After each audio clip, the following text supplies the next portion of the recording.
The sun has always been the ultimate source of light for man. Across 93 million miles of space, it showers the Earth with light and heat to sustain life. The sun is a thermonuclear inferno. Its light is the product of atoms radiating energy as they jostle one another or break apart. Normal light is a product of such spontaneous atomic activity. Laser light is something new. Atoms in the sun emit uncontrolled light energy. The laser makes atoms emit orderly light. Its energy differs from normal light as much as a well-drilled army differs from a mob. The regimented light from a laser can be focused to a spot 250 billion times hotter than an equivalent area on the surface of the sun. The laser's unprecedented powers come from the nature of light itself. Light energy can be visualized as a procession of waves traveling at 186,000 miles per second. Light waves differ in frequency and intensity. We know these differences as the colors of the rainbow. Normal light sprays out in all directions, a jumble of many frequencies or colors, like the sound wave jumble we call static. A laser amplifies light wave energy and organizes it into an intense beam, a kind of light that doesn't exist in nature, coherent light. Coherent light waves march in step, like the sound waves of a pure tone. The laser is only 10 years old. In 1958, Charles Townes and Arthur Schawlow conceived the basic theories behind laser light. In 1960, Theodore Maiman created the first working laser device. At Stanford University, this reporter spoke with Arthur Schawlow. There are already quite a large number of different kinds of lasers, and some of them, like the little one over here, are useful for all sorts of laboratory things, lining things up. It gives a straight beam of light, not very powerful. And it's very handy for educational purposes. You can show the properties of light in a very simple way. It isn't very powerful. You stick your hand in front of it and nothing much happens. Although if you look straight at it, it really does look like a pretty bright thing. What about more practical uses outside of the laboratory, the classroom? Well, the same straight line beam is very useful for whenever you want a straight line. For example, there are machines now which will guide tunnel drilling machines. They won't drill the tunnel, but they guide them. They shoot a laser beam, and the drilling machine rides the beam and stays and drills a straight tunnel. Main power is on. A beam of light is nature's straightest line. Light waves also vibrate at extremely high frequencies. This makes light an attractive medium for communications. The greater a wave's frequency, the more message information it can carry. Normal light waves are too disorganized to carry communications very far. A laser's organized waves are ideal. Theoretically, all of the world's present communications could be carried by a single laser beam. This is a laser communication system developed by Bell Laboratories. Normal television signals are converted into a code of electrical pulses. The laser light waves carry this pulse code. At the receiving end, the pulses are converted into normal television pictures. Today, we are far from filling laser light's 80 million channel capacity.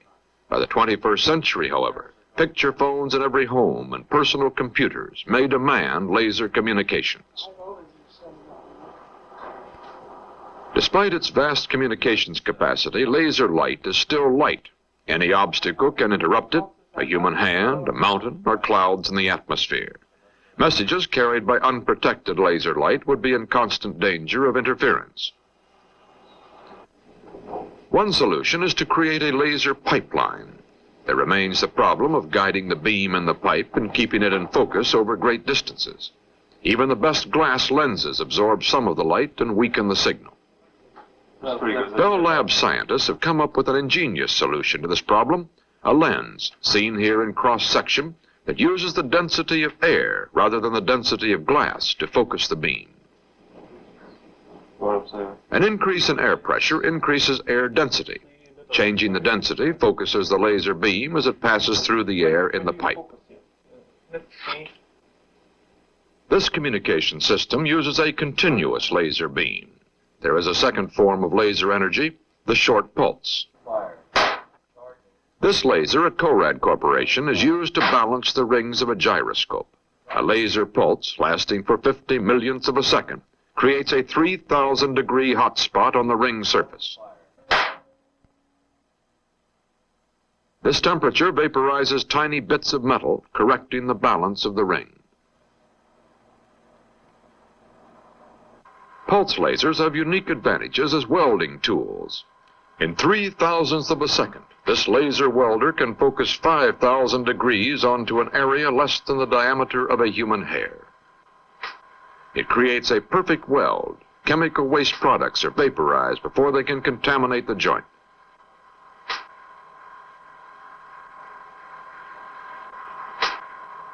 Pinpoint accuracy is needed in the microscopic world of microelectronics. Tiny joints must be soldered without affecting adjacent heat-sensitive materials. The laser pulse melts the tips of these gold wires with a 1,000-degree hot spot. The temperature a fraction of an inch away remains unchanged.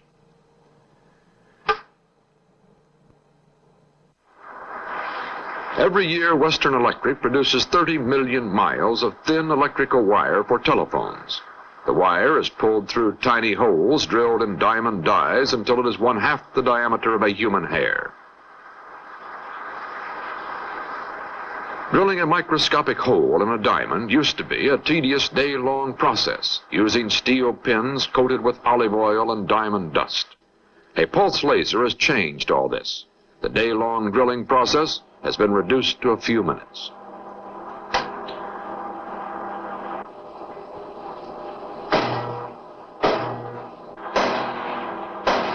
The challenge with today's lasers is finding applications that are not simply glamorous new ways to do dull old jobs. The study of laser light is a science in itself. Today we use its most obvious properties. By the 21st century, laser light may find as many uses as electricity does today. The energy released by the most powerful pulse laser can be compared to Niagara Falls squeezed for a moment through a squirt gun. It takes about 200 pulses for this much less powerful laser to drill a hole through a diamond die. Drilling a hole in a diamond is a matter of carefully focused brute force. The unique characteristics of laser light offer far more subtle possibilities. The powers of laser light can be harnessed to heal as well as destroy. Using this anesthetized monkey, Dr. H. Christian Zwing studies the effects of laser light on the retina of the eye. This OD? Dr. Zwing and engineers from the Stanford Research Institute, working with the cooperation of spectrophysics, use a controlled blue-green laser beam to create tiny lesions on the monkey's retina. 3, 2, 1, 0, 1, 2. Very good. This painless experiment shows how retinal tissue responds to laser light. It leads to a new way to treat human eye disease. Dr. Zwang uses a high-speed motion picture camera focused through a microscope to record the laser impacts. 3, 2, 1, 0, 1, 2. The lesion is the small white dot just below the center of the screen. Even as experimentation continues, Dr. Zwang and other ophthalmologists have successfully healed human eyes with laser light. This woman is suffering from a disease which causes the tiny arteries in her retina to leak blood into the retinal tissue, tearing it away from the wall of the eye. If the leakage continues, she will lose most of her vision. Photographs taken of the inside of her eye determine the position and extent of the disease. A harmless dye injected into her bloodstream makes the arteries appear darker in the photographs. The photographs reveal microscopic puddles of blood-saturated tissue. A pulse laser can stop the disease from spreading. After studying the photographs, Dr. Zwang begins treatment with the laser. Now, Ms. Pierce, this is the laser right here. And you won't feel anything while I'm treating you. The only sensation you'll have will be a popping noise, and I'll show that to you now. Let you listen to it.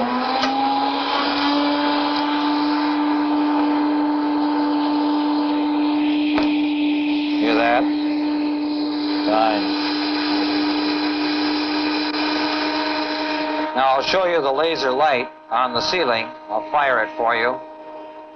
And you'll be able to see the red light.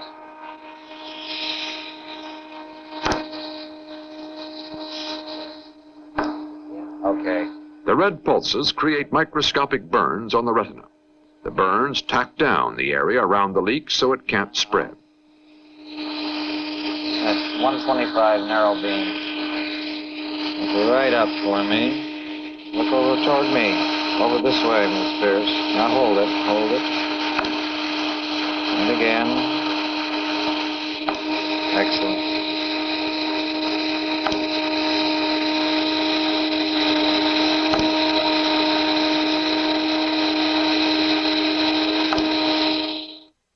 This postoperative photograph shows the diseased areas sealed after treatment with the laser. The pinpoint spot welds are permanent. How can this beam create enough heat to do that job behind the eye without damaging the eye itself? Well, I can show you that with an experiment, if you like. You know, we hear so much stuff about high-powered lasers and what sort of dangerous weapons they are that we had a little fun. We built up a little demonstration laser, which gives a certain fairly high power. That's a dangerous-looking weapon there. Looks like a rocket gun. Once we had a weapon, we had to have a suitable target for it.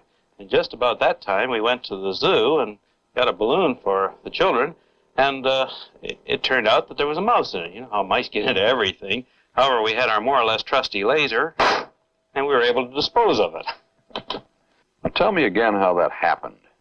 Well, you remember the balloon, the mouse was dark blue, and therefore it's blue because it absorbs red light and transmits the blue. And so it absorbed the red beam from this laser, just a very short burst of red light, which furthermore was focused by the lens on the end of the laser. And so a little hot spot appeared where the light was absorbed, and that burned a hole in the inner balloon and started Just like breaking. touching it with a lighted cigarette. Right. But we could do it out here without going through. And this really does illustrate how they can do things with light now. It's not just something to look with, but you can do things. Do them at places where you can see but not touch, as, for example, on the retina of the eye. The laser could create a revolution in surgery. In a special laser laboratory at Cincinnati's Children's Hospital, Dr. Leon Goldman is studying the laser's healing power. Relatively simple operations like the removal of unwanted tattoos are another step toward discovering the laser's medical potential. I'm putting on the gloves to take my hand. Color is the key to the laser's effectiveness. The dark color of the tattoo will absorb the red light energy in the laser pulse and be burned. The light-colored surrounding skin reflects the laser light and remains unaffected. Will absorb the laser. The laser impact feels like a drop of hot wax. 2, 1, To the eye, the laser flash is 2,000 times brighter than the sun. Goggles protect doctor and patient from possible eye damage. The laser impact in slow motion. 2, 1, go.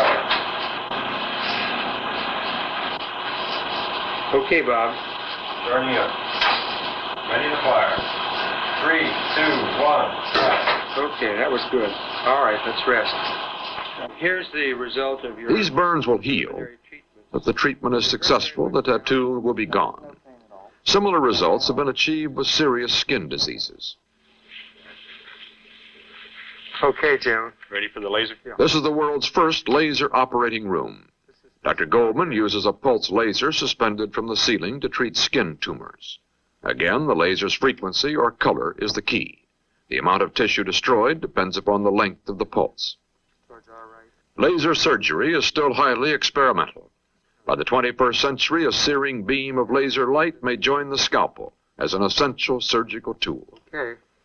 The quartz rod is now in position on A clear quartz rod guides the beam onto the tumor. 2, 1, fire. The relatively small amount of blood reveals one of the laser's revolutionary surgical properties. The heat it produces is so great that blood vessels are sealed before blood can flow. A continuous laser beam has been used as a bloodless light knife, which cuts around the diseased area, sealing the wound as it goes. Okay, ready. Ready. Ready? 3, 2, 1, fire. Good. How's that feel? Well, I think I know it's a little strong. The actual length of the pulse is only 2/1000th of a second. 3, 2, 1, fire. Can we have the glasses off, please? Thank you. Some forms of cancer have been treated experimentally with laser light. The results are far from conclusive. A few special cases are encouraging. 4 years after laser treatment, there is no trace of the skin tumor that once covered this arm. With present-day lasers, then what reaches the target is light and heat. They're the same thing, really. It's light, and when it's absorbed, it's converted to heat. We can show this rather graphically if we shoot a laser beam at a piece of paper that has something typed on it. The type will absorb, the black ink will absorb the light from the laser and convert it to heat. The white paper isn't affected because it doesn't absorb the light. The heat can be so violent that the ink is blasted right off the paper and you have erased the letter, but the paper is unaffected. You have a demonstration of that? I can do that. I have a rather laboratory, shall we say, model of a laser eraser, which I can set up here. A practical device, of course, would have to be and would be considerably smaller. Well, in practical use of that now, do you consider that this can be miniaturized and used actually as an eraser? Yeah, people think of lasers as being wonderful military devices or exotic communications devices and think they'll have to cost a lot. But this is really a mass market. You know, there are I'm told 5 million electric typewriters in this country, and they're manned by 5 million secretaries who can't spell, and that's a big market. Now, just to demonstrate how the laser eraser works, you see I've typed the word eraser on here, only I've misspelled it eresar. I won't even blame that on my secretary. But I'm going to take out that E that's wrong there. Let me just aim this. This thing in the nose here is just an aiming device. And we blast it. And you see it's gone. By golly, it works. It does. All we need to do is miniaturize it and get it into mass production. I think we've got something kind of useful. What are your hopes of miniaturizing it? And miniaturizing it how far? Oh, it could be built into the cover of a typewriter, for example, and aimed at the place where you type, and the typist would just bring the letter back to where it was typed and press the erase button, and it would be gone. Well, now, isn't it possible to build a lethal ray gun? A ray gun just like this one we saw here? Well, the science fiction writers, or newspaper reporters, they're sometimes known, like to make out something of that sort is the real purpose of all our laser work. But I don't think so far anybody knows how to make a laser that's big enough power and has enough sustained power to be a really useful death ray. Maybe someday it'll come, but it isn't here yet, I think. This is what happens when a high-powered laser beam hits a granite slab at short range. By the 21st century, lasers may help dig tunnels by softening the rock ahead of the drills. The big problem with today's high-powered lasers is their inefficiency. 90% of the energy consumed by a laser like this is used to create the laser light. Only 10% is in the beam itself. In H.G. Wells' science fiction novel, War of the Worlds, Martians almost conquer the Earth with a sword of light. Today's lasers sometimes seem to have such destructive power.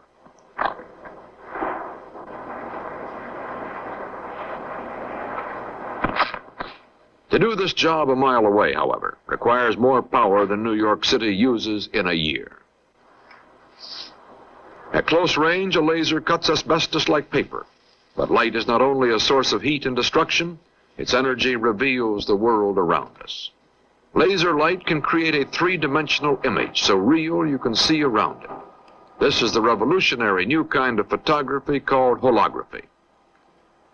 At the University of Michigan, Yura Supatnieks prepares a hologram. Holography is lensless three-dimensional photography. There is no camera, no shutter, no lens. Just a photographic plate, some mirrors and prisms, and a laser. To understand how a hologram is made, imagine a triangle. At its apex, a laser. At one corner, a photographic plate. At the other, the object to be photographed. First, the laser beam is split in two. One beam shines on the object to be photographed, in this case, models of two antique cars. The second beam shines directly on the photographic plate. The plate is exposed with reflected light from the cars and direct light from the second beam. This is the exposed plate. It is called a hologram. An eerie three-dimensional replica appears when a laser shines through the hologram, an image that seems almost as real as the original.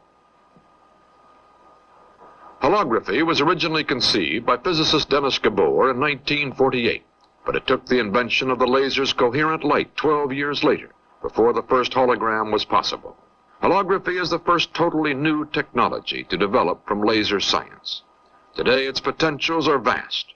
By the 21st century, holography may be the key to full-color, three-dimensional motion pictures, or even 3D television. The future of holography is as exciting as the future of the laser itself. Dr. Scholo, what do you envision the uses of the laser will be by the turn of the century? In some ways, I can't help thinking that the laser's not very much ahead of where the airplane was around 1910. It would fly. If you talked of crossing the ocean with 100 passengers at the speed of sound, people would think you're crazy, and you couldn't have done it, no matter what you spent. Had to develop the whole science of aerodynamics, get rid of the wooden cloth and develop lightweight metals, and you had to have real inventions like the jet engine. Once you got off the ground, the rest of it had to come. Indeed, the lasers that we have now have gone a long way from our early ideas, and they'll go a lot farther. And I think they're going to be good and bad uses, but I hope that the good ones will outnumber the bad ones.